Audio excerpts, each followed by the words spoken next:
Unang pagpapahayag ni Jesus tungkol sa kanyang kamatayan at muling pagkabuhay.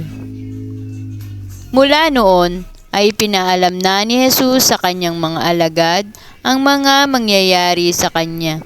Sinabi niya, dapat akong magtungo sa Jerusalem at magdanas ng maraming hirap sa kamay ng mga pinuno ng bayan, mga punong pari at mga tagapagturo ng kautusan. Ako'y papatayin, ngunit sa ikatlong araw ako'y muling mabubuhay.